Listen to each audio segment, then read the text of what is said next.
మన విచారణ గురువు లేకుండా క్రైస్తవులమైన మనము దేవద్రవ్యానుమానములను ఏ విధంగా పొందగలం?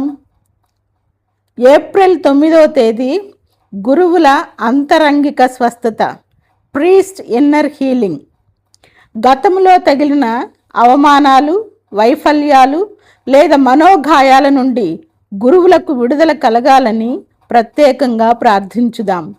పిత, పుత్ర, పవిత్రాత్మ నామమున ఆమెన్.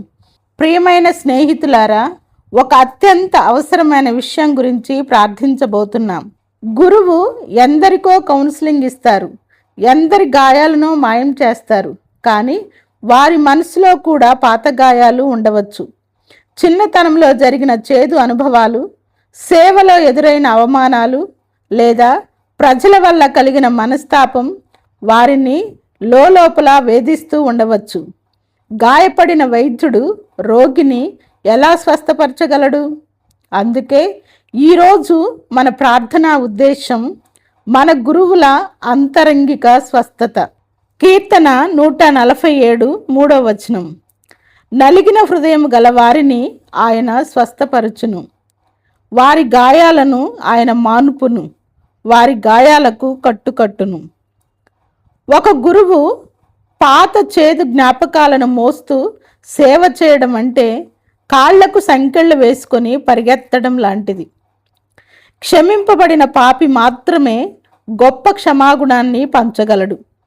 స్వస్థత పొందిన గురువు మాత్రమే వేల మందికి దేవుని స్వస్థతను అందించగలడు. మన ప్రార్థన వారి గుండె భారాన్ని దించునుగాక. కొంచెం సేపు మౌనం వహించి మన చుట్టూ ఉన్న గురువులను గుర్తు చేసుకుందాం. ఎవరైతే గురువులు నన్ను అందరూ అపార్థం చేసుకున్నారు అని, లేదా నేను సేవలో విఫలమయ్యాను అని కుంగిపోతున్నారో వారిని దేవుని హస్తం తాకాలని కోరుకుందాం.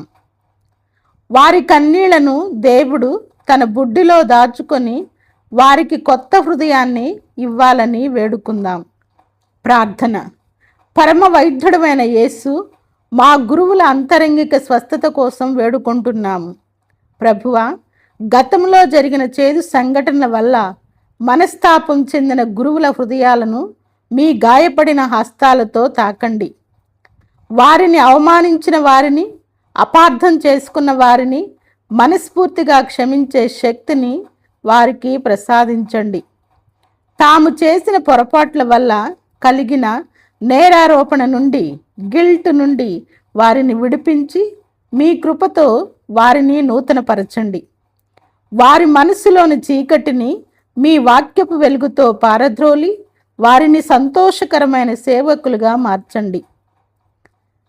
నిశ్శబ్దంగా మీకు తెలిసిన గురువులలో ఎవరైనా మానసికంగా బాధపడుతుంటే వారి పేరు తలుచుకొని వారికి స్వస్థత కలగాలని ప్రార్థించండి.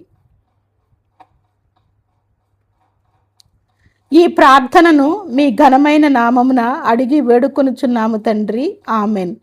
దేవ వరప్రసాదం చేత నిండిన మరియమ్మ వందనము.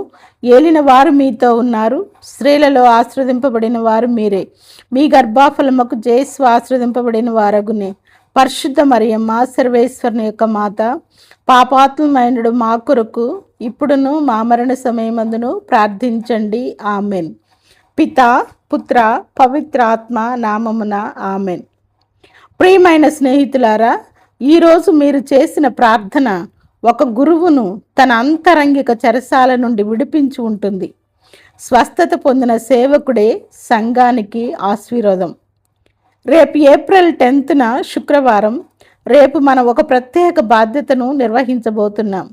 మరణించిన గురువుల ఆత్మల శాంతి కోసం ప్రార్థించుదాం. రేపు మళ్ళీ కలుద్దాం. దేవుడు మిమ్మల్ని దీవించునుగాక. Amen. Thank you. God bless you.